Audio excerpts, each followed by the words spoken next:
ഈ ഇരിക്കുന്ന ഉപ്പമാരിൽ എത്ര പേരുടെ മനസ്സ് നൊമ്പരപ്പെടുന്നുണ്ട്?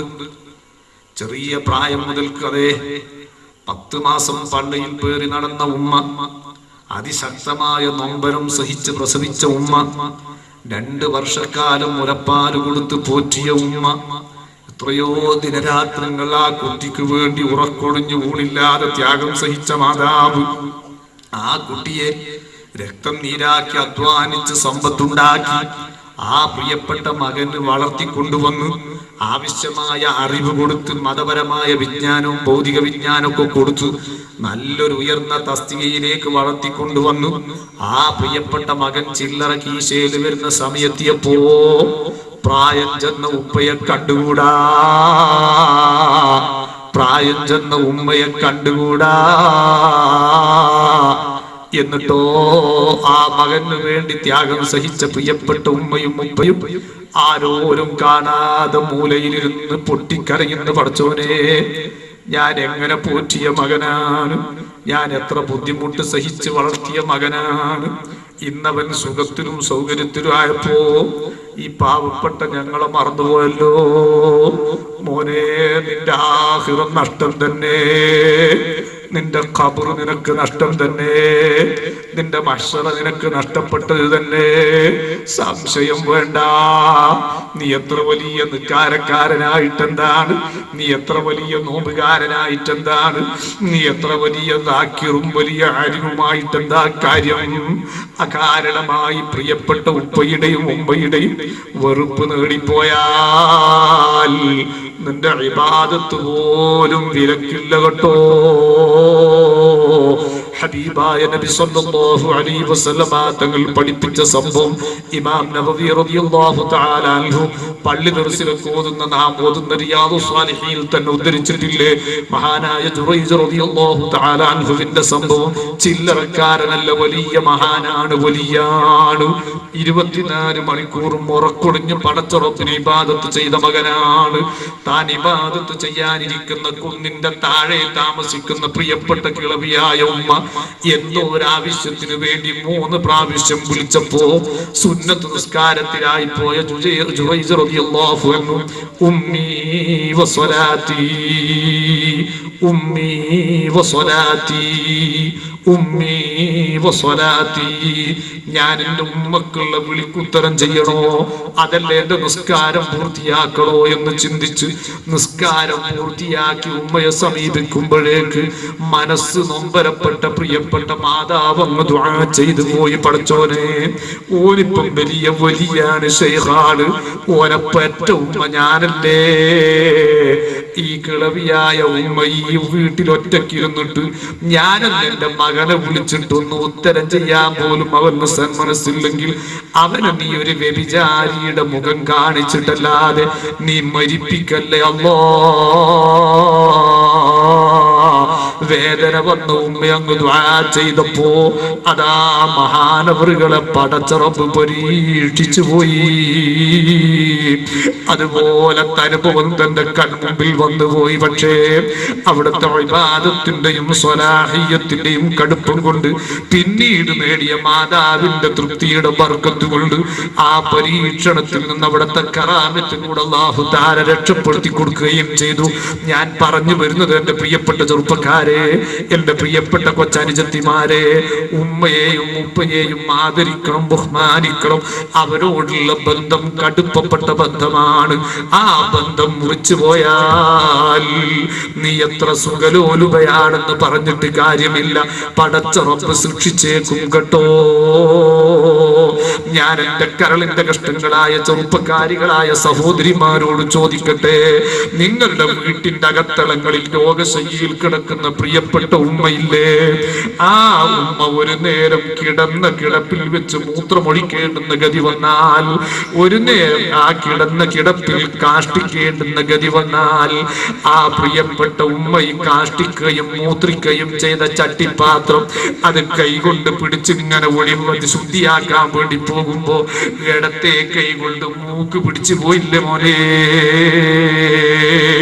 ആ ഉമ്മ കേൾക്കത്തക്ക രീതിയിൽ പറഞ്ഞു, എന്തൊരു നാറ്റം എന്ന് പറഞ്ഞു പോയില്ലേ?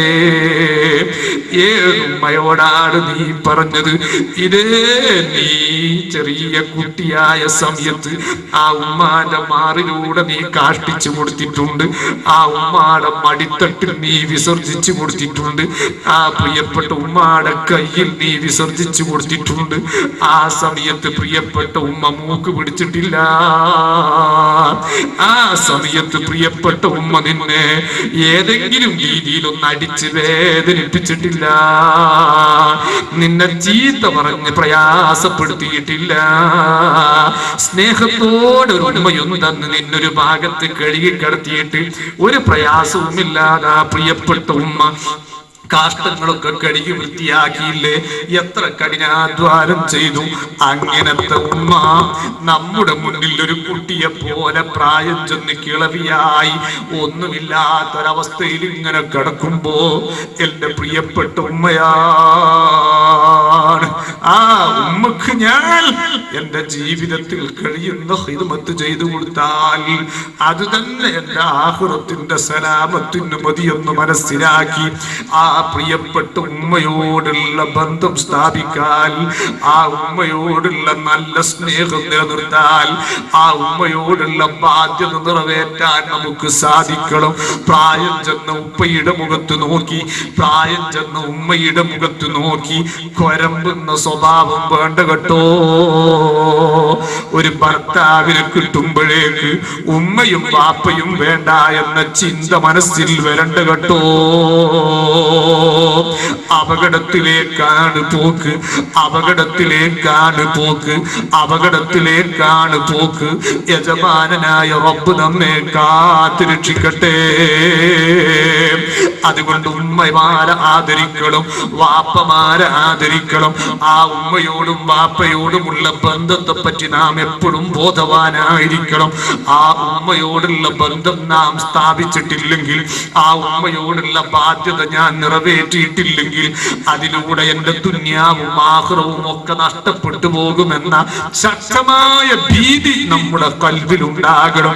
അതുകൊണ്ട് ചെറുപ്പക്കാരെ, എന്റെ പ്രിയപ്പെട്ട ചെറുപ്പക്കാരികളെ, പ്രിയപ്പെട്ട ഉമ്മയെയും വാപ്പയെയും അവരോടുള്ള ബന്ധം സ്ഥാപിക്കുന്ന രീതിയിൽ സ്ഥാപിച്ച് അവരോടുള്ള ബാധ്യതകൾ നിറവേറ്റി നന്നായി അവർക്ക് ഖിദ്മത്ത് ചെയ്തു കൊടുക്കണം. അതേ സ്ഥാനത്ത് ഒരു ഉമ്മ മനസ്സ് തുറന്ന് മകന്റെ നന്മക്ക് വേണ്ടി ദുആ ചെയ്താലോ അവന്റെ രക്ഷ ഉറപ്പാണ്, സംശയം വേണ്ട. അല്ലാഹു നമ്മിൽ നിന്ന് ജീവിക്കുന്ന മാതാപിതാക്കൾക്കൊക്കെ ആഫിയത്തോടെ നീ ദീർഘായുസ് നൽകണേ തമ്പുരാനെ. ആ തണലുകൾ ഒരുപാട് കാലം സാധുക്കളായ ഞങ്ങൾക്ക് നീ നീട്ടിത്തരണേ റഹ്മാനെ. ഞങ്ങളിൽ ആരുടെയൊക്കെ മാതാക്കളും പിതാക്കളും മരിച്ചുപോയോ അവർക്കൊക്കെ നീ പുറത്തു കൊടുക്കണേ റഹ്മാനെ. അവരുടെയൊക്കെ ഖബർ നീ സന്തോഷത്തിലാക്കി കൊടുക്കണേ റഹ്മാനെ. ആ മകൻ എപ്പോഴും ദുആ ചെയ്യണം. ഖുർആൻ പഠിപ്പിച്ചല്ലോ ആർക്ക് വേണ്ടി? ഉമ്മക്കും വാപ്പക്കും വേണ്ടി. എന്തേ ദുആ ചെയ്യേണ്ടത്? റബ്ബിർഹംഹുമാ കമാ റബ്ബയാനി സ്വഗീറാ. ചെറുപ്രായത്തിൽ എന്നോട് അവർ ഏതൊക്കെ രീതിയിൽ കൃപ കാണിച്ചവർ ചോരെ, ഏതൊക്കെ രീതിയിൽ അവർ കാരുണ്യം കാണിച്ചു, അതുപോലെ നീ അവർക്ക് റഹ്മത്ത് ചെയ്യണേ. ഒരു മകന് പ്രാർത്ഥിക്കൽ നിർബന്ധമാണ്.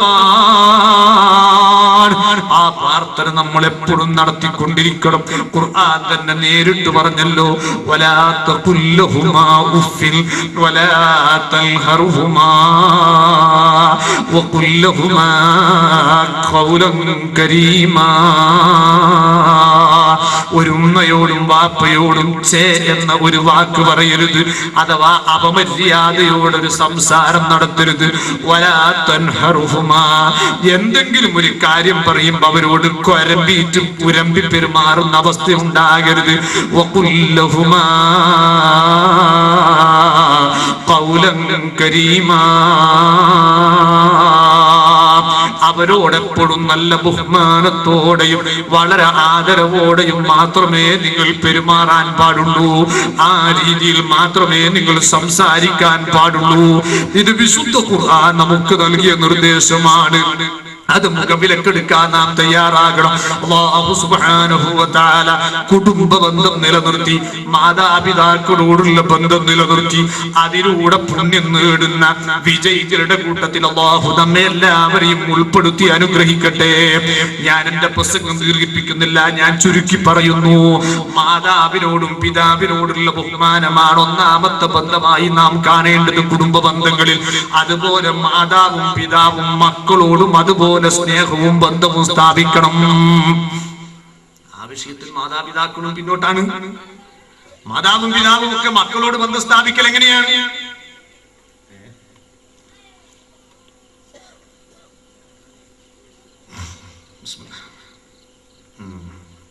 ഒരു വലിയ മനുഷ്യൻ ഒരു ചെറിയ ബക്കറ്റ് ആയിട്ട് വരുന്നുണ്ട്. ബക്കറ്റ് ചെറുതായി പോകണ്ട, കൊടുക്കുന്ന ചെറുതായി പോകണ്ട, ആളെ വണ്ണം നോക്കിയിട്ട് കൊടുത്താൽ മതി. എല്ലാവരും കഴിവിന്റെ പരമാവധി സഹായിക്കണം. അല്ലാഹു തആല സന്തോഷത്തിലാക്കുമാറാകട്ടെ. മാതാപിതാക്കൾക്ക് മക്കളോടും സ്നേഹവും ബന്ധമുണ്ടാകണം. അതെങ്ങനെയാ? എല്ലാ മക്കളെയും ഒരേ കണ്ണോടെ കാണാൻ കഴിയണം. ആരോടെങ്കിലും പ്രത്യേകമായ താല്പര്യം ഉണ്ടെങ്കിൽ അത് മക്കൾക്ക് മുന്നിൽ പ്രകടമാക്കാനും പാടില്ല. നമ്മുടെ സതീക മാതാപിതാക്കളുടെ അവസ്ഥ എന്താ? ഒരു മോൻ ഗൾഫിലും മറ്റേ മോൻ നാട്ടിലും മത്തി കച്ചവടം. എന്നാ ഗൾഫിലെ മോന് ഓനെ കൊണ്ടുള്ള മധുവൊന്നും പറയേണ്ടി വരില്ല, ഉമ്മാർ ഉപ്പാർ ഇങ്ങനെ കഷായം വെച്ച് കുടിച്ചു. നാട്ടിലെ മോനോ, ഓൻ എല്ലാ ദിവസവും മത്തി തിന്ന് തലയിൽ വെച്ച് ഉള്ള എത്രയോ കിലോമീറ്റർ നടന്ന് അധ്വാനിച്ച് കിട്ടുന്ന 10 റുപ്യ ഉണ്ട്. വൈകുന്നേരം വരുമ്പോ 1 കിലോ പൂളിയും 1/2 കിലോ മത്തിയും കൊണ്ടാവും വരിക. അതാ ഉപ്പി ഉമ്മയും തിന്നിട്ടുണ്ടാകുക. മറ്റേ മോനോ ഓൻ മാസത്തിൽ 3000 ചക്കാച്ച് കൊടുത്തിട്ടുണ്ടാവും. എന്നാ ഈ ചെറിയോൻ അധ്വാനിച്ചു കൊടുത്ത 25 റുപ്യ ഒരിക്കലും കാണാനുണ്ടാവൂല. എന്നിട്ടോ അവസാനം പറയും, എന്റെ ആ മോനാണ് ഗൾഫിലുള്ളതുകൊണ്ട് ഉസ്താദെ ഞാനിങ്ങനെ തട്ടിമുട്ടി അങ്ങ് പോകും. മറ്റോനോ ഓ മരിച്ചതിന് സമാനം പറ്റൂല. മക്കളെ മൊത്തത്തിൽ മക്കളാണെന്നുള്ള ഒരൊറ്റ കണ്ണോടെ കാണാൻ കഴിയണം. ചിലപ്പോൾ അല്ലാഹു തആല കൊടുത്ത കഴിവിലും തൗഫീഖിലും വ്യത്യാസം ഉണ്ടാകും. അപ്പൊ കിട്ടുന്ന ഉപകാരത്തിനും ഏറ്റ വ്യത്യാസം ഉണ്ടാകും. ആ ഏറ്റ വ്യത്യാസം അനുസരിച്ച് ചിലപ്പോൾ നമ്മുടെ മനസ്സിൽ സ്നേഹത്തിനും വ്യത്യാസം ഉണ്ടാകും. പക്ഷേ അത് മക്കൾക്ക് മുന്നിൽ പ്രകടിപ്പിക്കാൻ പാടില്ല. അത് പ്രകടിപ്പിച്ചാൽ അപകടമാണ്. അതാണല്ലോ യാക്കൂബ് നബി അലൈഹിസ്സലാമിന്റെ ചരിത്രം ഖുർആൻ നമുക്ക് പഠിപ്പിച്ചു തന്നത്. മഹാനായ യാക്കൂബ് നബി അലൈഹിസ്സലാമിന് ഒരുപാട് മക്കളുടെ കൂട്ടത്തിൽ മഹാനായ യൂസുഫ് നബി അലൈഹിസ്സലാമിനോട് സ്നേഹം അല്പം കൂടുതലായിരുന്നു. അങ്ങനെയാണല്ലോ അത് സ്വാഭാവികമായിട്ടുണ്ടാകും. മക്കൾക്കിടയിൽ സ്നേഹത്തിൽ മാതാവിന്റെയും പിതാവിന്റെയും കൽബിൽ വ്യത്യസ്തമായ പരിഗണന ഉണ്ടാകും. പക്ഷെ അത് കാണിക്കാൻ പാടില്ല എന്നാണ് ശറഇന്റെ നിയമം. കാണിച്ചാൽ എന്താ അപകടം? ഇതുപോലെ യൂസുഫ് നബി അലൈഹിസ്സലാമിനോടുള്ള ആ പ്രത്യേകമായ സ്നേഹം യാക്കൂബ് നബി അലൈഹിസ്സലാമിൽ നിന്ന് പ്രകടമായി പോയപ്പോ ബാക്കിയുള്ള മക്കളൊക്കെ ആ മകനെ തട്ടിക്കൊണ്ടുപോയിട്ട് ഒരു വലിയ പൊട്ടം കിണറ്റിലിട്ടില്ലേ. ആ പ്രിയപ്പെട്ട മകനെ കാണാതെ പോയ വേദന കൊണ്ട് കരഞ്ഞ് കരഞ്ഞ് കരഞ്ഞ് കരഞ്ഞു യാക്കൂബ് നബി അലൈഹിസ്സലാമിന്റെ കണ്ണിന്റെ കാഴ്ച നഷ്ടപ്പെട്ടു പോയില്ലേ. പക്ഷേ പിന്നീട് അല്ലാഹു തആല അതേ യൂസുഫ് നബി അലൈഹിസ്സലാമിനെ തിരിച്ചു കൊടുക്കുകയും ആ യൂസുഫ് നബി അലൈഹിസ്സലാമിന്റെ ഖമീസിന്റെ ബർക്കത്ത് കൊണ്ട് യാക്കൂബ് നബി അലൈഹിസ്സലാമിന്റെ കണ്ണിന്റെ കാഴ്ച തിരിച്ചു കിട്ടുകയും ചെയ്തല്ലോ. ഞാൻ പറഞ്ഞു വരുന്നത് ഈ ചരിത്ര സംഭവത്തിൽ നിന്നെടുത്തുദ്ധരിച്ച് മഹാന്മാര് മാതാപിതാക്കൾക്ക് നൽകുന്ന ഒരു നിർദ്ദേശമാണ്. മക്കളോട് ഉമ്മയുടെയും വാപ്പയുടെയും കൽബിൽ സ്നേഹത്തിൽ ഏറ്റ വ്യത്യാസം ഉണ്ടാകാൻ പ്രകൃതിയാണ്. പക്ഷേ അത് മക്കൾക്ക് മുന്നിൽ വ്യക്തമാക്കി പ്രകടിപ്പിക്കാൻ പാടില്ല. ആ സ്നേഹവും ബന്ധവും മറ്റു മക്കൾ അറിയാതെ മാത്രമേ പ്രദർശിപ്പിക്കാൻ പാടുള്ളൂ. അത് ഉസ്താദുമാര് ശ്രദ്ധിക്കണം. ശിഷ്യന്മാരോടുള്ള ബന്ധത്തിലും എല്ലാ ശിഷ്യന്മാരും ഒരുപോലെ ആയിരിക്കില്ല. ശിഷ്യന്മാരിൽ ഉസ്താദന്മാരോട് സ്നേഹവും ബന്ധവും കൂടുതലുള്ള ശിഷ്യന്മാരുണ്ടാകും. പക്ഷേ ശിഷ്യന്മാർക്കിടയിൽ ഉസ്താദ് ഒരു ശിഷ്യനോട് മാത്രം പ്രത്യേക സ്നേഹവും ബന്ധവും കാണിച്ചാൽ മറ്റു ശിഷ്യന്മാർ ഓട്ടോമാറ്റിക്കായി ഉസ്താദിന്റെ ശത്രുക്കളായി മാറും. എന്നിട്ട് അവസാനം ഇല്ലാത്ത ഫിത്ന ഉണ്ടാക്കി എന്നിട്ട് ഉസ്താദന്മാർ മനസ്സ് വേദനിക്കുന്നു. ഞാൻ 2 കൊല്ലം ഫത്ഹുൽ മുഈൻ ഓതിക്കൊടുത്ത കുട്ടിയല്ലേ, ഞാൻ അൽഫിയ വായിച്ച് ഓതിക്കൊടുത്ത കുട്ടിയല്ലേ, ആ കുട്ടി ഇപ്പൊ എന്റെ വലിയ ശത്രുവാണ്. പറഞ്ഞിട്ട് കാര്യമില്ല. അവന്റെ അതേ ചോദിപ്പടിച്ച ഏതെങ്കിലും മുതഅല്ലിമിനോട് പ്രത്യേകമായ ഒരു സ്നേഹവും ബന്ധവും ഉസ്താദ് കാണിച്ചപ്പോ അതിൽ നിന്നുണ്ടായ തെറ്റിദ്ധാരണയിൽ നിന്ന് ഉടലെടുത്തിരിക്കുന്ന ശത്രുതയാണ്. മുതഅല്ലിമീങ്ങൾ തിരിച്ച് ഉസ്താദന്മാരോട് നല്ല സ്നേഹമുള്ള കുട്ടികൾ ഉണ്ടാകും. അവരോട് സ്നേഹവും അംഗീകാരവും ഉസ്താദിനുണ്ടാകും. പക്ഷേ മറ്റുള്ളവർക്കിടയിൽ പ്രകടമാകത്തക്ക രീതിയിൽ അത് ആ ശിഷ്യനോട് പ്രത്യേകമായി പരസ്യമായി കാണിക്കരുത്. അത് കാണിക്കുമ്പോൾ മറ്റുള്ളവർ ഓട്ടോമാറ്റിക്കായി നമ്മുടെ ശത്രുക്കളായി മാറും. ഇന്ന് പലപ്പോഴും പല മക്കൾക്കും ഉമ്മയോടും ബാപ്പയോടും വെറുപ്പുണ്ടാകുന്നതിന്റെ ഒരു കാരണം അതാണ്. ഉസ്താദെ, ഞാനിവിടുന്ന് ഇങ്ങനെ നായി നയിക്കും പോലെ നയിച്ചിട്ട് കിട്ടുന്ന എന്തെന്നാന്ന് വിചാരിച്ചാൽ വാങ്ങിക്കൊണ്ടു കൊടുക്കും. പക്ഷെ അത് ഉപ്പാക്കും ഉമ്മാക്കും വിലയില്ല. ഗൾഫിലുള്ള ഓനെന്തെങ്കിലും 2000 ആക്കുമ്പോഴത്തേക്ക് അതാ ഉപ്പാക്കും ഉമ്മാക്കും വലിയ ആനക്കാരിയോ. ഇങ്ങനെ മക്കളായ ഞങ്ങൾ അവഗണിച്ചാ പിന്നെ ഞങ്ങൾ എന്ത് ചെയ്യും? അതുകൊണ്ട് പ്രിയപ്പെട്ട ഉപ്പമാരെ, പ്രിയപ്പെട്ട ഉമ്മമാരെ, മക്കളെ സ്നേഹിക്കുന്നതിന്റെ മാനദണ്ഡം ഒരിക്കലും പണമാകാൻ പാടില്ല. എന്റെ പള്ളയിൽ നിന്ന് പുറത്തു വന്ന മകനാണെന്ന സ്നേഹമായിരിക്കണം. എന്റെയും എന്റെ ഭാര്യയുടെയും ബീജത്തിൽ നിന്നും അണ്ടത്തിൽ നിന്നും ജനിച്ചതാണ് ഈ മക്കളൊക്കെ എന്ന പരിഗണനയിലായിരിക്കണം അവരെ നാം സ്നേഹിക്കുന്നത്. അപ്പം മാതാവും പിതാവും മക്കളോടും, മക്കൾ മാതാപിതാക്കളോടും നല്ല സ്നേഹത്തിലും ബന്ധത്തിലും ഇടപഴകി ജീവിച്ചു പോകണം. അങ്ങനെ കുടുംബ ബന്ധം. അതുപോലെ ഒരേ ഉമ്മയുടെ നേരെ മക്കൾ ആണും പെണ്ണും ഉണ്ടാകും. അവരാങ്ങള് പെങ്ങന്മാരെന്ന ആ നല്ലൊരു സ്നേഹമുണ്ടായിരിക്കണം, നല്ലൊരു ബന്ധമുണ്ടായിരിക്കണം. എന്തെങ്കിലും ഒരു ചില്ലിക്കാശിന് വേണ്ടി അല്ലെങ്കിൽ മരിച്ച ഉമ്മാന്റെ അരിക്കത്തോഹരി വെക്കുമ്പോ ഒരു നേരം മറ്റവനക്ക് ലേശം കൂടിപ്പോയി എന്ന് പറഞ്ഞിട്ട്, അല്ലെങ്കിൽ ഇവൾക്ക് ലേശം കുറച്ച് കളഞ്ഞു എന്ന് പറഞ്ഞിട്ട് അങ്ങോട്ടും ഇങ്ങോട്ടും കടിപിടി കൂടിയിട്ട് കുടുംബ ബന്ധം നശിപ്പിക്കും. കണ്ട കേട്ടോ. ഒട്ടാകെ പണം എന്ന് പറയുന്നത് 2 ദിവസത്തേക്കാണ്. ബന്ധം എന്ന് പറയുന്നത് എന്നേക്കും വേണ്ടതാണ്. അതുകൊണ്ട് ആ കുടുംബ ബന്ധം സ്ഥാപിക്കാൻ നാം എപ്പോഴും പ്രത്യേകം ശ്രദ്ധിക്കണം. അത് നമ്മുടെ വിജയത്തിന്റെ മാനദണ്ഡമാണ്. എന്നാൽ ആ കൂട്ടത്തിൽ ഏറ്റവും കൂടുതൽ ശ്രദ്ധിക്കേണ്ടിയിരിക്കുന്ന മറ്റൊരു ബന്ധമുണ്ട്. ആ ബന്ധമാണ് ഭാര്യ ഭർത്തൃ ബന്ധം എന്ന് പറയുന്നത്. ഒരു ഭർത്താവിന് ഭാര്യയോടും ഭാര്യക്ക് ഭർത്താവിനോടും ആത്മാർത്ഥമായ സ്നേഹമുണ്ടാകണം, ആത്മാർത്ഥമായ ബന്ധമുണ്ടാകണം. പരസ്പരം അടിമത്തം അടിച്ചേൽപ്പിക്കുന്ന ബന്ധമാകാൻ പാടില്ല. ഒരു ഭാര്യ ഭർത്താവിനോട് എത്രത്തോളം ബാധ്യതപ്പെട്ടവളാണെന്നറിയോ? അല്ലാഹുവിന്റെ റസൂൽ പഠിപ്പിച്ച ഒരു ഹദീസിൽ കാണാം, പടച്ച റബ്ബല്ലാത്ത ഏതെങ്കിലും ഒരു സൃഷ്ടിക്ക് സുജൂദ് ചെയ്യൽ അനുവദനീയമാകുമായിരുന്നെങ്കിൽ ഞാൻ സ്ത്രീകളോട് അവരുടെ ഭർത്താക്കന്മാരുടെ മുന്നിൽ സുജൂദ് ചെയ്യണമെന്ന് ഞാൻ കൽപ്പിക്കുമായിരുന്നു. സദഖ റസൂലുള്ളാഹി. അല്ലാഹു അല്ലാത്ത ആർക്കെങ്കിലും സുജൂദ് ചെയ്യൽ അനുവദിക്കപ്പെട്ടിരുന്നെങ്കിൽ ഞാൻ ആദ്യമായി സുജൂദ് ചെയ്യുക ആരെ കൊണ്ടാണെന്നറിയോ? ഒരു ഭാര്യയെ കൊണ്ട് ഭർത്താവിന്റെ മുന്നിലാണ് ഞാൻ സുജൂദ് ചെയ്യുക. പക്ഷെ അത് ഹറാമായതുകൊണ്ട് ഞാൻ പറയുന്നില്ല. അതുപോലെ തന്നെ ഹബീബായ തങ്ങൾ പഠിപ്പിക്കുന്നു, നീ നിന്റെ ഭർത്താവിന് ഒരുപാട് ഖൈർ ചെയ്തു കൊടുത്തു എന്ന് സങ്കല്പിച്ചോ. എന്നാൽ നിന്റെ ഭർത്താവിനോടുള്ള ബാധ്യത നീ തീർത്തവളല്ല. എത്രത്തോളം എന്നറിയുമോ? നിന്റെ ഭർത്താവിന്റെ നാസികദ്വാരം പെഴുത്ത് അതിൽ നിന്ന് രക്തവും ചീഞ്ചലവും, നാറുന്ന രക്തവും ചീഞ്ചലവും പുറത്തോട്ട് വരാൻ തുടങ്ങി. കഴുകിയിട്ടൊന്നും അത് പോകുന്നില്ല. പ്രിയപ്പെട്ട ഭാര്യയാകുന്നു നീ. നിന്റെ ഭർത്താവിന്റെ നാസികദ്വാരത്തിൽ നിന്റെ ചുണ്ട് വെച്ചിട്ട് ആ രക്തവും ജലവും ഒക്കെ നീ ഊമ്പിയെടുത്ത് ശുദ്ധിയാക്കി കൊടുത്താലും നിന്റെ ഭർത്താവിനോടുള്ള ബാധ്യത നീ തീർത്തവളല്ല മോളെ. സയ്യിദുനാ മുഹമ്മദുർ റസൂലുള്ളാഹി. അത്രത്തോളം ഒരു ഭാര്യ ഭർത്താവിനോട് സ്നേഹം പ്രകടിപ്പിക്കണം, ബന്ധം സ്ഥാപിക്കണം, ആ ബാധ്യതകൾ നിറവേറ്റണം. ഞാൻ ചോദിക്കട്ടെ എന്റെ പ്രിയപ്പെട്ട സഹോദരിമാരോട്, നിങ്ങളുടെ ഭർത്താവിനോട് എവിടെയാണ് നിങ്ങൾക്ക് സ്നേഹമുള്ളത്? എപ്പോഴെങ്കിലും ഒരു ചില്ലറ കൊണ്ടുതരുമ്പോ അന്നൊരു ചിരി ഉണ്ടാകുമല്ലേ? എപ്പോഴെങ്കിലും ഒരു മാക്സിയോ അല്ലെങ്കിൽ ഒരു സാരിയോ ബ്ലൗസോ കൊണ്ടുതരുമ്പോ അന്ന് ചെറിയ ഒരു കോൾഗേറ്റിന്റെ പരസ്യം പോലത്തെ ഒരു ചിരി ഉണ്ടാവും ഭർത്താവിനോട്. പിറ്റേന്ന് മുതലോ ആ ഭർത്താവിന്റെ എന്തെങ്കിലും ഒരു ചെറിയൊരു പ്രശ്നം പറ്റുമ്പോ കൊരങ്ങിന്റെ മാതിരിയുള്ള മുഖമായി പോയില്ലേ? അപകടം പതിയിരിക്കുന്നു, സൂക്ഷിച്ചോ. അങ്ങനെയല്ലേ സഹോദരിമാരും?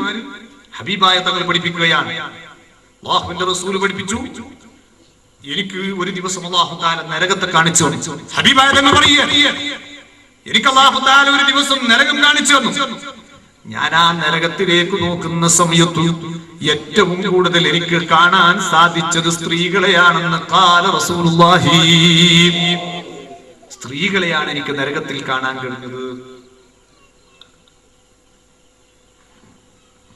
മഹാനായ റസൂലുള്ളാഹി തങ്ങൾ ഇതിന് കാരണം പറഞ്ഞത്, നിങ്ങൾ അങ്ങനെ ഏറ്റവും കൂടുതൽ നരകത്തിലേക്ക് പോകാനുള്ള കാരണം നിങ്ങൾക്ക് രണ്ട് ദുസ്വഭാവമുണ്ട്. ഒന്നെന്താ?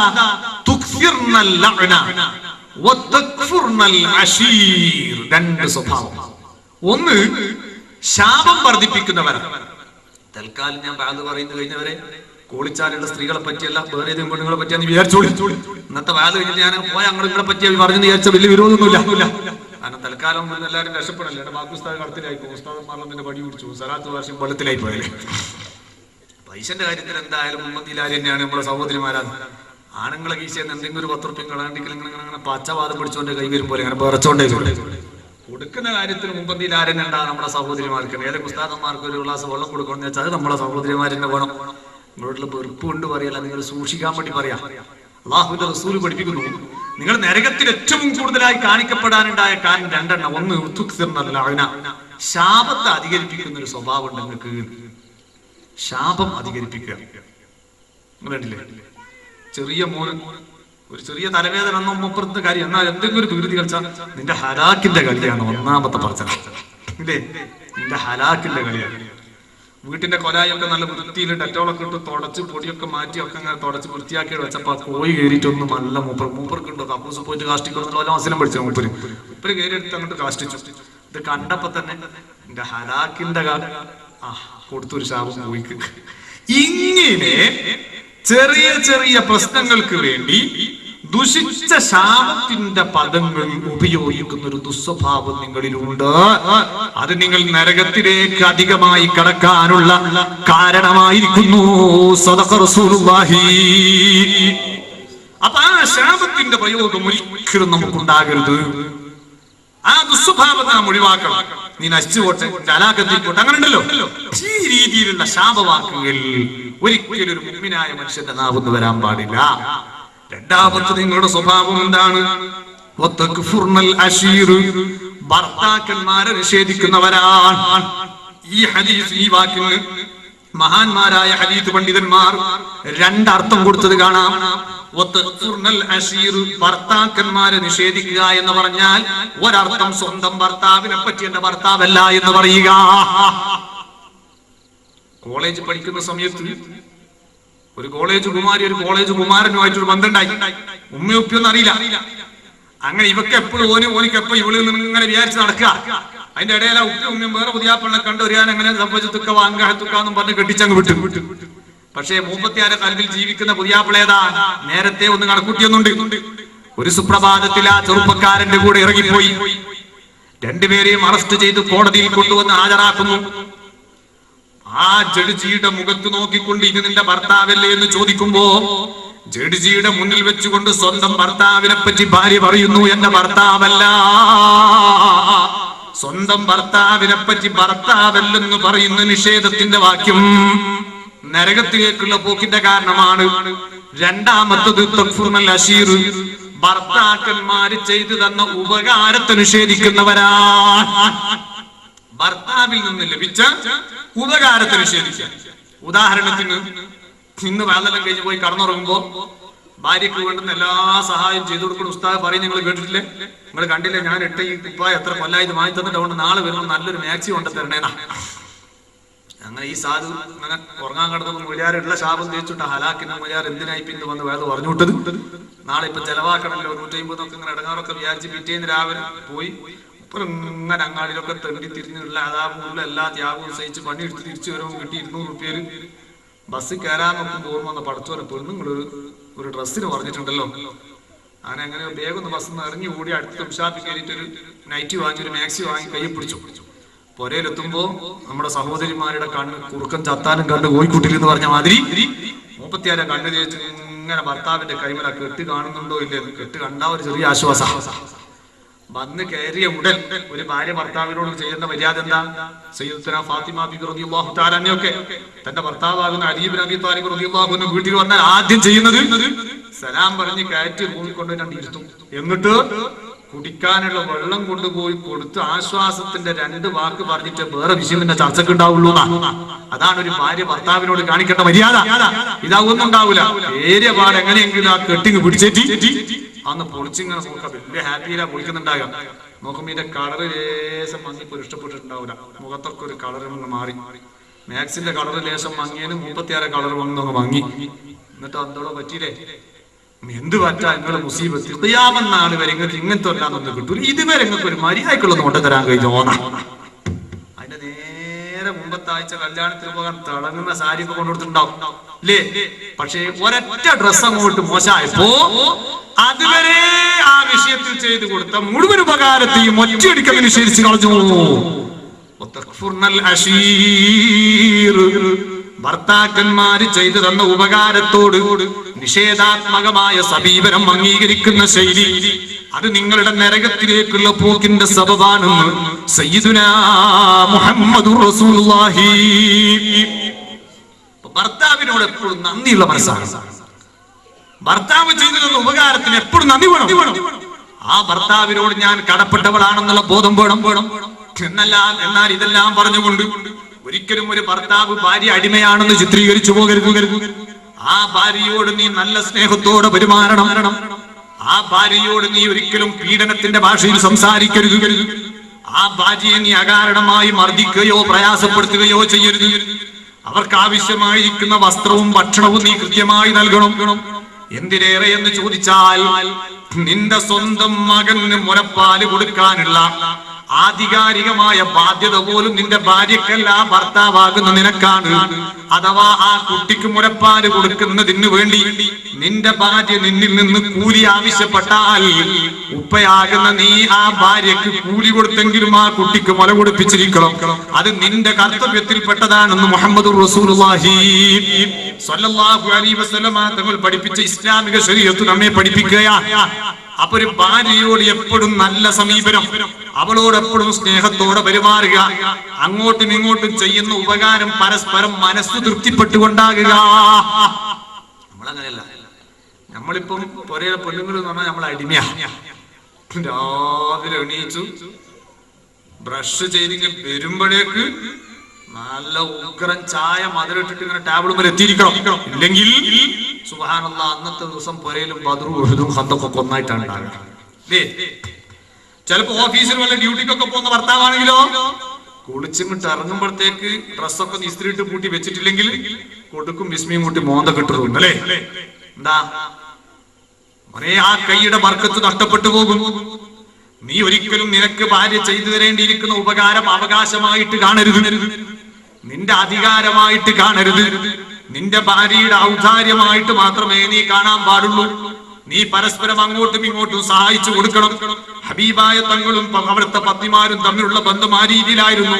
നിങ്ങൾ കണ്ടില്ലേ, ആയിഷ ബീബി റളിയല്ലാഹു തആല അൻഹ പറയുന്നു, ഞാൻ റസൂലുള്ളാഹിക്ക് തങ്ങൾക്ക് കുളിക്കാനുള്ള വെള്ളം ഞാൻ ഒഴിച്ചു കൊടുക്കാറുണ്ട്. എന്നാ പലപ്പോഴും ഹബീബായ തങ്ങൾ എനിക്ക് കുളിക്കാനുള്ള വെള്ളം തങ്ങളും ഒഴിച്ചു തരാറുണ്ട്. ആലോചിച്ചു നോക്കാര്, ലോകത്തിന്റെ നേതാവ് സയ്യിദുനാ മുഹമ്മദ് റസൂലുള്ളാഹി സ്വന്തം ഭാര്യക്ക് കുളിക്കാനുള്ള വെള്ളം ഒഴിച്ചു കൊടുക്കും. ഏത് മതത്തിലാണോ ഇത്രയും നല്ല സുന്ദരമായ ഒരു ബന്ധം കാണുക? പക്ഷേ നമ്മുടെ മോശത്തരം ആ ബന്ധങ്ങളൊക്കെ ശിഥിലമാക്കിയിരിക്കുകയാണ്. ഭാര്യ ഭർത്താവിനോടും ഭർത്താവ് ഭാര്യയോടും പരസ്പരം സ്നേഹത്തിലും ആദരവിലും ബഹുമാനത്തിലും ജീവിക്കണം.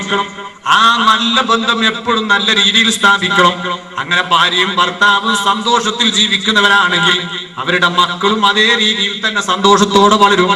അവരങ്ങോട്ടും ഇങ്ങോട്ടും തെറ്റിയ കോമാണെങ്കിൽ ഈ മക്കളും അതുപോലെ തന്നെ വളർന്നു വരും. ഉപ്പുമ്മാനെ ചീത്ത പറയും, നല്ല നിഘണ്ടൂരില്ലാത്ത ഒന്നാം തരം മലയാളം എടുത്തിട്ട് നായ പ്ലസ് മോളെ ഈക്വൽ ഇന്റെ മോളെ എന്നുള്ളത് ഉണ്ടാവും. ഉപ്പ ഭർത്താവ് ഭാര്യ ചീത്ത പറയാ. എന്നിട്ട് ഇങ്ങനെ കേൾക്കാര് LKG പോകുന്ന കുട്ടി ഓൻ രാവിലെ ഇസ്ലാമിക് നഴ്സറി എന്ന് പറഞ്ഞാ പോവുക. ആ സ്കൂളിൽ ആ കുട്ടി പഠിക്കുന്ന ക്ലാസ്സിൽ 30 കുട്ടികൾ വേറുണ്ടെങ്കിൽ ഈ ഒരൊറ്റ കുട്ടി മതി അതിനെ തേച്ചു അലാക്കാൻ. കാരണം ഇവള് ദേഷ്യം കുടിക്കുമ്പോൾ നേരെ കുടിക്കുക അടുത്ത കുട്ടീനെ ഇതേ വാക്ക്, എന്ത് നായ പ്ലസ് ഈക്വൽ മോളെ എന്റെ മോളെ എന്ന് പറയുന്ന ആ ശൈലി അല്ലേ? എന്നിട്ടോ ടീച്ചർ ഇങ്ങനെ മൂക്കത്ത് വെച്ചിങ്ങനെ നോക്കുക, ആ കുട്ടി ഇത്ര പോകുന്നൊരു കുട്ടി വിളിച്ച വാക്ക് കണ്ടില്ല പഠിച്ചോ, എവിടുന്നാ വന്നത്? സ്വന്തം ഉപ്പമാനെ ചീത്ത പറയുന്ന രാവിലെ വെറുതെ കേട്ടിരിക്കുക കുട്ടി. ഉമ്മയും വാപ്പയും തമ്മിൽ നല്ല സ്നേഹത്തോടെ പെരുമാറണം. കുട്ടി ആ പരസ്പരം അങ്ങോട്ടും ഇങ്ങോട്ടും ചീത്തയുടെ പ്രയോഗങ്ങൾ ഉണ്ടാകരുത്. അതിന് നല്ല സംസ്കാരത്തോടെ വളരാൻ നമുക്ക് സാധിക്കണം. അപ്പൊ മാതാവും പിതാവും മക്കളും സഹോദരി സഹോദരന്മാരും ഭാര്യയും ഭർത്താവും മൊത്തം കുടുംബങ്ങൾ അവരെപ്പോഴും നല്ല സ്നേഹത്തിലും ബന്ധത്തിലുമായി അങ്ങനെ ജീവിച്ചു പോകണം. ആ ബന്ധം അത് ജീവിതത്തിലെ ഏറ്റവും വലിയ ബർക്കത്താണ് എന്ന് മാത്രമല്ല, ആ ബന്ധം സ്ഥാപിച്ച് ജീവിക്കുന്നവനെ പടച്ചുറപ്പ് ദുനിയാവിലും ആഖിറത്തിലും ഒരു വിഷയത്തിലും വഷളാക്കില്ല എന്നുള്ളത് ഹബീബായ നബി സല്ലല്ലാഹു അലൈഹി വസല്ലമ തങ്ങൾ പഠിപ്പിച്ച സത്യമാണ്. അതുകൊണ്ട് ഈ സന്ദർഭത്തിൽ എനിക്ക് ഓർമ്മപ്പെടുത്താനുള്ളത്, നമ്മുടെ കുടുംബ ബന്ധം അത് സന്തോഷകരമായി മുന്നോട്ട് കൊണ്ടുപോകണം. എന്തെങ്കിലും ഒരു തുച്ഛമായ പ്രശ്നത്തിനു വേണ്ടി പരസ്പരം തമ്മിലടിച്ച് ഭിന്നിക്കണ്ട കേട്ടോ. ഇനി ഇതൊക്കെ കേട്ടിട്ട് ഒരു കാതിലൂടെ കേട്ട് മറുകാതിലൂടെ പുറത്തോട്ട് തള്ളി നശിപ്പിക്കണ്ട. ആരെങ്കിലും ആ രീതിയിൽ പിണങ്ങി നിൽക്കുന്നവരുണ്ടെങ്കിൽ, ഞാൻ ഇതുവരെ കേട്ടത് റബ്ബിന്റെ ദീനാണ്, ഹബീബായ തങ്ങൾ പഠിപ്പിച്ച ഹക്കാണ്, അതേ ഇസ്ലാമിക ശരീഅത്തിന്റെ നിയമങ്ങളും നിബന്ധനകളുമാണ്. ഞാൻ ഈ അടിസ്ഥാനത്തിൽ ചിന്തിച്ചാൽ ഞാൻ ഇന്ന കുടുംബക്കാരും ഒക്കെയായി പിണക്കത്തിലായി പോയല്ലോ. ഈ പിണക്കത്തോടെ ഞാൻ അങ്ങ് മരിച്ചുപോയാൽ എന്റെ ആഖിറം എനിക്ക് നഷ്ടമായി പോകും. അതുകൊണ്ട് പറ്റില്ല. നന്നാകണമെന്ന ശക്തമായ ആഗ്രഹം നമ്മുടെ കൽബിൽ കടന്നു വരട്ടെ. എന്നിട്ട് വളരെ പെട്ടെന്ന് പിണങ്ങിയവരുമായി നന്നായി നല്ല ബന്ധം സ്ഥാപിച്ചുകൊണ്ട് സന്തോഷകരമായ ഒരു ജീവിതം നയിക്കാൻ നമുക്ക് സാധിക്കണം. അതിന് അല്ലാഹു നമുക്ക് തൗഫീഖ് നൽകട്ടെ. ഞാൻ എന്റെ സംസാരം നിർത്തുന്നു. ഇതൊക്കെ ഞാൻ പറഞ്ഞു, പക്ഷേ ഇതൊക്കെ നമുക്ക് സ്വീകരിക്കാൻ സാധിക്കണമെങ്കിൽ, അതൊക്കെ നമുക്ക് ജീവിതത്തിൽ പകർത്താൻ സാധിക്കണമെങ്കിൽ, ബന്ധങ്ങളെ പറ്റിയും ബാധ്യതകളെ പറ്റിയുമുള്ള യഥാർത്ഥ ബോധവും അതർപ്പിക്കണമെന്ന ചിന്തയും നമുക്കുണ്ടാകണമെങ്കിൽ, അതിനെല്ലാം നമ്മുടെ ഖൽബ് ശുദ്ധിയായി കിട്ടണം. കിബറുള്ള മനസ്സിന് ഒരിക്കലും അത് ചിന്തിക്കാൻ കഴിയൂല. ഹസദുള്ള മനസ്സിന് ഒരിക്കലും ആ സത്യം ഉൾക്കൊള്ളാൻ കഴിയില്ല. ആ രീതിയിലുള്ള ദുഷിച്ച ചിന്തയുള്ള മനസ്സിന് ഒരിക്കലും ഈ രീതിയിലുള്ള ഒരു ഓർമ്മ കടന്നു വരില്ല. അതുകൊണ്ട് നമ്മുടെ ഖൽബ് നന്നാക്കിയെടുക്കണം. ആ ഖൽബ് നന്നായാൽ തഖ്വയുള്ള ഖൽബാകും, താഴ്മയുള്ള ഖൽബാകും. അപ്പം വിഷയങ്ങളെ പറ്റിയൊക്കെ ചിന്തിക്കാനുള്ള ഒരു കഴിവുണ്ടാകും. എല്ലാവരോടും നല്ല ബന്ധത്തിൽ സ്ഥാപിക്കണം. ആ കൂട്ടത്തിൽ ഒരു കാര്യവും കൂടെ ഞാൻ ഓർമ്മപ്പെടുത്തട്ടെ. നമ്മളൊക്കെ വിശ്വാസികളാണ്. ആ വിശ്വാസികൾ പരസ്പരമുള്ളൊരു സ്നേഹബന്ധമുണ്ട്. ആ ബന്ധം വളരെ വിലപ്പെട്ടതാണ്. ആ ബന്ധവും സ്ഥാപിക്കാനും അവരോടുള്ള ബാധ്യതകൾ തീർക്കാനും നമുക്ക് സാധിക്കണം. അല്ലാഹുവിന്റെ റസൂൽ പഠിപ്പിച്ചല്ലോ, അൽ മുഅ്മിനു ലിൽ മുഅ്മിനി കൽ ബുനിയാൻ യസുദ്ദു ബഅദുഹു ബഅദാ. ഒരു മുഅ്മിനായ മനുഷ്യനും മറ്റൊരു മുഅ്മിനായ മനുഷ്യനും പരസ്പരമുള്ള ബന്ധം അത് ഒരു ബിൽഡിങ്ങിന്റെ ബന്ധം പോലെയാണ്. ആ ബിൽഡിങ്ങിന്റെ ചുമര് പടുക്കാൻ വേണ്ടി വെച്ച ഒരു കല്ല് അടുത്ത കല്ലിന് ശക്തി പകരുന്നത് പോലെ, അതിന്റെ ഒരു ചുമര് അടുത്ത ചുമരിന് ശക്തി പകരുന്നത് പോലെ പരസ്പരം ശക്തി പകർന്ന് സഹായിക്കേണ്ടവരാണ്, സഹകരിക്കേണ്ടവരാണ്. കുറ്റം പറയേണ്ടവരല്ല, തമ്മിലടിക്കേണ്ടവരല്ല, ഭിന്നിക്കേണ്ടവരല്ല, അകലേണ്ടവരല്ല, അടുക്കേണ്ടവരാണ്, സ്നേഹിക്കേണ്ടവരാണ്, ഒന്നിക്കേണ്ടവരാണ്. ആ രീതിയിലുള്ള നല്ല ഈമാനികമായ ബന്ധം സ്ഥാപിക്കാൻ കഴിയണം. അതിനൊക്കെ നമുക്ക് സാധിക്കണമെങ്കിൽ നമ്മുടെ ഖൽബ് നല്ല ക്ലിയറായ ഖൽബാകണം. ആരോടും വെറുപ്പില്ലാത്ത, ആരോടും വിദ്വേഷമില്ലാത്ത, ആരെപ്പറ്റിയും ദുഷിച്ചത് ചിന്തിക്കാത്ത, എല്ലാവരെയും സ്നേഹിക്കാൻ പറ്റിയ നല്ല താഴ്മയുള്ള ഖൽബാകണം. ആ ഖൽബിന്റെ ഉടമക്ക് മാത്രമേ ഈ നല്ല ബന്ധങ്ങളൊക്കെ സ്ഥാപിക്കാൻ സാധിക്കുകയുള്ളൂ. പക്ഷേ നമ്മുടെ മനസ്സ് മലീമസമായി പോയി, നമ്മുടെ ഖൽബ് കക്കൂസായി പോയി. ഈ കറപുരണ്ട ഖൽബ് ശുദ്ധിയാക്കണ്ടേ? അതിനു വേണ്ടിയാണ് മോനെ സ്വലാത്തിന്റെ മജ്ലിസ്, അതിനു വേണ്ടിയാണ് ദിക്റിന്റെ മജ്ലിസ്, അതിനു വേണ്ടിയാണ് പ്രാർത്ഥനയുടെ സദസ്സ്. അതേ, ഒരുപാട് തെറ്റുകൾ ചെയ്ത് കറുത്ത് കറുകട്ടിയായ ഖൽബുണ്ടല്ലോ, ആ ഖൽബിന്റെ കറകൾ കഴുകി ശുദ്ധിയാക്കാൻ നമുക്ക് പ്രാർത്ഥനയാണ് ആവശ്യം, നമുക്ക് ദിക്റാണ് ആവശ്യം, നമുക്ക് സ്വലാത്താണ് ആവശ്യം. അതുകൊണ്ട് ഇത്തരത്തിലുള്ള ദിക്റിന്റെയും സ്വലാത്തിന്റെയും മജ്‌ലിസുകൾ അത് നഷ്ടപ്പെടുത്താതെ നമ്മുടെ ജീവിതത്തിന്റെ ഒരു ഭാഗമായി ഏറ്റെടുത്ത് അതിലൂടെ പുണ്യം നേടാൻ നമുക്ക് സാധിക്കണം. അങ്ങനെ നമ്മുടെ ഖൽബ് ശുദ്ധിയാക്കണം. ആ ഖൽബ് ശുദ്ധിയാക്കിയവനോ അവൻ സ്വർഗത്തിൽ തന്നെ. ഹബീബായ തങ്ങൾ പഠിപ്പിച്ചില്ലേ, അലാ ഇന്ന ഫിൽ ജസദി മുദ്ഗ ഇദാ സ്വലഹത് സ്വലഹൽ ജസദു കുല്ലു വഇദാ ഫസദത് ഫസദൽ ജസദു കുല്ലു. അറിയണം മോനെ, നിന്റെ ശരീരത്തിൽ ഒരു മാംസപിണ്ഡമുണ്ട്. അത് നന്നായി കഴിഞ്ഞാൽ നീ മുഴുവനും നന്നായി കഴിഞ്ഞു, അത് മോശമായാൽ നീ മുഴുവനും മോശമായി. ഏതാണ് ആ ഭാഗമെന്നറിയുമോ? അലാ വഹിയൽ ഖൽബ്. അറിയണം, അത് നിന്റെ മനസ്സാണ്. മുഹമ്മദുർ റസൂലുള്ളാഹി. ആ മനസ്സ് നന്നായി കിട്ടണം. ആരെ പറ്റിയും മോശപ്പെട്ട് ചിന്തിക്കാത്ത, ഞാനൊരു മോശക്കാരൻ, എനിക്കൊന്ന് നന്നായി കിട്ടണം, ഞാനൊന്ന് നന്നായി കിട്ടണം, ഈ ചിന്തയാണ് നമ്മുടെ ഖൽബിൽ ഉണ്ടാകേണ്ടത്. ആ ഖൽബ് നമുക്ക് നേടിയെടുക്കാൻ കഴിയണം. അങ്ങനത്തെ ഒരു ഹൃദയശുദ്ധി നമുക്കുണ്ടെങ്കിലോ ചിലപ്പോ അമല് കുറഞ്ഞാലും സലാമത്തുറപ്പാണ്. ഞാൻ ബർക്കത്തിനു വേണ്ടി ഒരൊറ്റ സംഭവം ഓർമ്മപ്പെടുത്തി എന്റെ പ്രസംഗം നിർത്തട്ടെ. മഹാനായ സയ്യിദുനാ അബ്ദുല്ലാഹ് ഇബ്നു ഉമർ റളിയല്ലാഹു അൻഹുവിനെ തൊട്ട് ഉദ്ധരിക്കുന്ന ഒരു സംഭവം കാണാം. ഹബീബായ നബി സല്ലല്ലാഹു അലൈഹി വസല്ലം അവിടുത്തെ പ്രിയപ്പെട്ട സ്വഹാബാക്കളും പരിശുദ്ധമായ നിസ്കാരത്തിന്റെ ബാങ്ക് മുഴങ്ങിയപ്പോ മസ്ജിദുൻ നബവിയിൽ ജമാഅത്തിന് വേണ്ടി ഒരുമിച്ച് കൂടിയിരിക്കുകയാണ്. സുന്നത്ത് നിസ്കാരം കഴിഞ്ഞിട്ടുണ്ട്. അതാ പെട്ടെന്ന് ഹബീബായ തങ്ങൾ സ്വഹാബത്തിനെ കൊള്ള തിരിഞ്ഞുകൊണ്ട് പറയുന്നു, ഇലൈക്കും റജുലുൻ മിൻ അഹ്ലിൽ ജന്ന.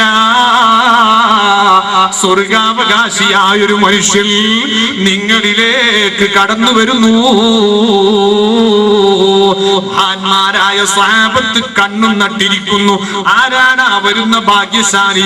അതാ വരുന്നു ഒരു മധ്യവയസ്കനായ സ്വഹാബി വര്യൻ.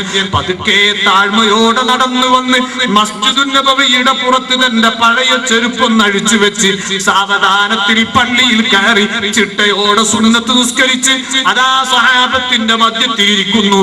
ഇഖാമത്ത് മുഴങ്ങി, ജമാഅത്തായി നിസ്കരിച്ചു, ദിക്റും ദുആവും ഒക്കെ കഴിഞ്ഞു. ശേഷമുള്ള സുന്നത്ത് നിസ്കാരവും നിർവഹിച്ച് എല്ലാവരും അവരുടെ വഴിയെ അങ്ങിറങ്ങിപ്പോയി. ഒന്നാമത്തെ ദിവസം കഴിഞ്ഞു. രണ്ടാമത്തെ ദിവസവും അതേ നിസ്കാരത്തിന് ബാങ്ക് മുഴങ്ങിയിട്ടുണ്ട്.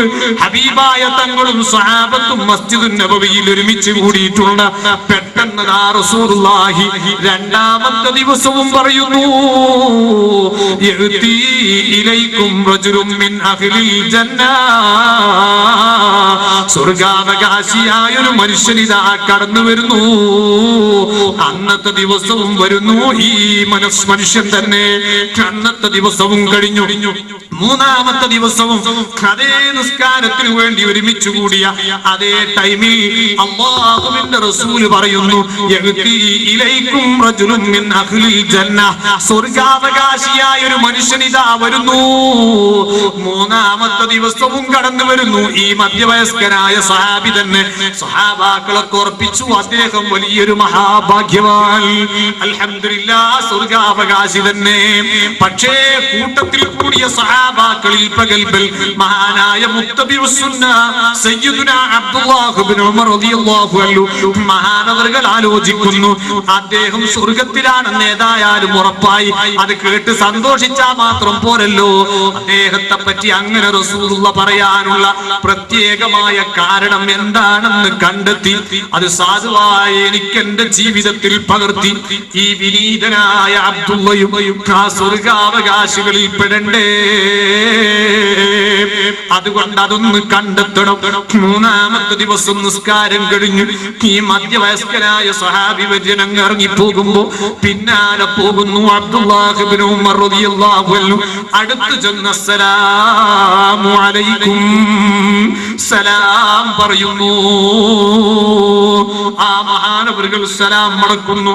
അബ്ദുല്ലാഹ് ഇബ്നു ഉമർ റളിയല്ലാഹു അൻഹു പറയുന്നു, മഹാനവറുകളെ, ഞാനൊരു 3 ദിവസം നിങ്ങളോടൊന്നിച്ച് നിങ്ങളുടെ വീട്ടിൽ അതിഥിയായി കഴിഞ്ഞുകൂടാൻ ആഗ്രഹിക്കുന്നു, സമ്മതിക്കുമോ? ആ മഹാൻ സമ്മതം കൊടുത്തു.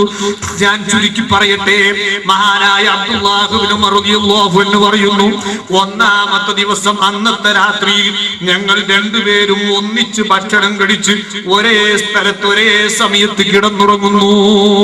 അർദ്ധരാത്രിക്ക് ശേഷം വിനീതനായ ഞാൻ എഴുന്നേറ്റ് എന്റെ പതിവ് പോലെയുള്ള ഇബാദത്ത് നിർവഹിക്കുന്നു. ഞാൻ എന്റെ തഹജ്ജുദ് നിസ്കാരവും എന്റെ മറ്റു ദിക്റും സ്വലാത്തും മറ്റു കാര്യങ്ങളൊക്കെ നിർവഹിക്കുന്നു.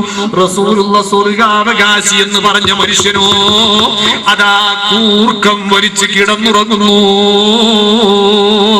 സുബ്ഹി ബാങ്ക് കൊടുക്കുന്നതിന്റെ അല്പം മുമ്പൊന്നും എഴുന്നേറ്റു.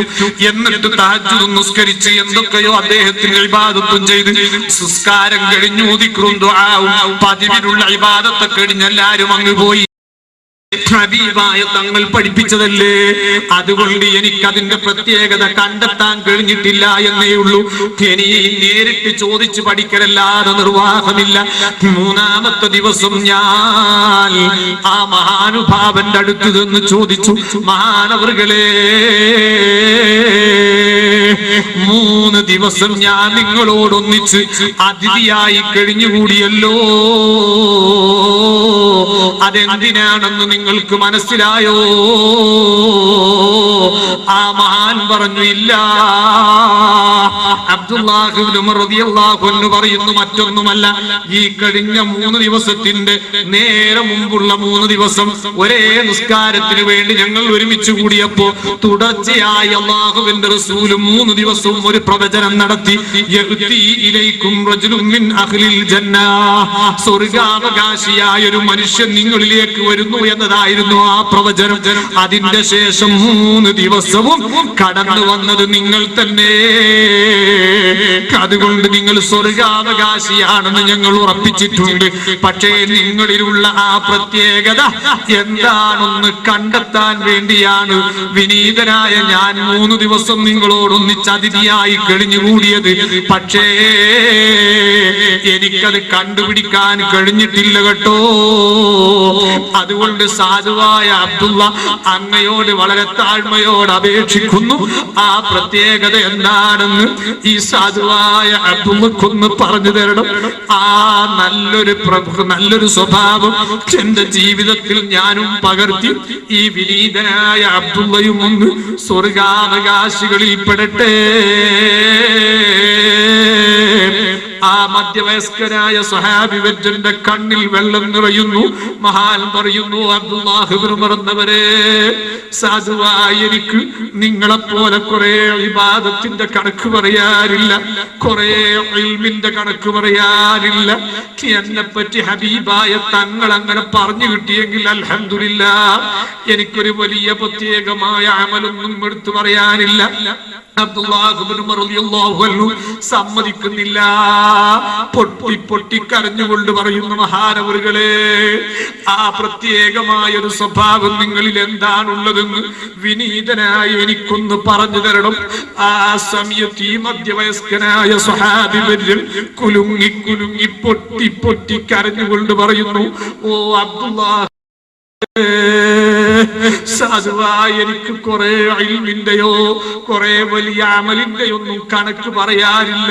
ഞാൻ പറഞ്ഞത് ഹഖാണ്. പക്ഷേ ഒരു കാര്യം ഞാൻ അബ്ദുല്ലാഹ് ഇബ്നു ഉമറിനോട് പറഞ്ഞു തരട്ടെ. സാധുവായ ഞാൻ ഓർമ്മ വെച്ച അന്ന് മുതൽ സൂക്ഷിച്ചൊരു പ്രത്യേക സ്വഭാവമുണ്ട്. അത് മറ്റൊന്നുമല്ല, എനിക്ക് ഓർമ്മ വെച്ച അന്ന് മുതൽ ഇന്ന് വരെ സാധുവായ എന്റെ ഖൽബിൽ ഒരു മുഅ്മിനായ മനുഷ്യനെ പറ്റി ഒരു മോശപ്പെട്ട ചിന്ത കടന്നു വരാൻ എന്റെ മനസ്സിന് ഞാൻ അനുവാദം കൊടുത്തിട്ടില്ല, അതിനൊരു സന്ദർഭം കൊടുത്തിട്ടില്ല. ഇതൊന്ന് കേൾക്കേണ്ട താമസം അബ്ദുല്ലാഹ് ഇബ്നു ഉമർ റളിയല്ലാഹു അൻഹു കരഞ്ഞുകൊണ്ട് പറയുന്നു, മതി മതി, എനിക്കൊരു മറ്റൊന്ന് കേൾക്കണ്ട. നിങ്ങൾ സ്വർഗാവകാശി എന്ന് റസൂലുള്ള പറയാൻ ഏറ്റവും വലിയ കാരണം ഇത് തന്നെ. എന്റെ പ്രിയപ്പെട്ട കരളിന്റെ കഷ്ടങ്ങളായ ചെറുപ്പക്കാരെ, എന്റെ പ്രിയപ്പെട്ട കാരണവന്മാരെ, മാന്യ സഹോദരിമാരെ, സഹോദരന്മാരെ, നമ്മുടെ ഖൽബ് നന്നായി കിട്ടണം. കിബറില്ലാത്ത, ഹസദില്ലാത്ത, ഫഖറില്ലാത്ത, റിയാ ഇല്ലാത്ത, പ്രതികാര ബുദ്ധിയില്ലാത്ത, താഴ്മയുള്ള ശുദ്ധമായ ഖൽബ്, അതാണ് നമുക്ക് വേണ്ടത്. ആ ഖൽബോടെ ജീവിക്കുമ്പോൾ അല്ലാഹുവിനോടുള്ള ബന്ധവും ഹബീബിനോടുള്ള ബന്ധവും മറ്റാരോടൊക്കെ ഏതൊക്കെ ബന്ധങ്ങളും ബാധ്യതകളും നിറവേറ്റാനുണ്ടോ അതൊക്കെ നിറവേറ്റാനുള്ള ഒരു ഉത്തരവാദിത്വ ബോധവും അതിനുള്ള ഒരു ഭക്തിയും അതിനുള്ള ഒരു പക്വതയും പാകതയും ഒക്കെ ആ മനസ്സിന്റെ ഉടമകൾക്കാണുണ്ടാകുക. ആ രീതിയിലുള്ള നല്ല ഖൽബിന്റെ ഉടമകളായി ജീവിതകാലത്താരോടൊക്കെ ബന്ധങ്ങൾ സ്ഥാപിച്ച്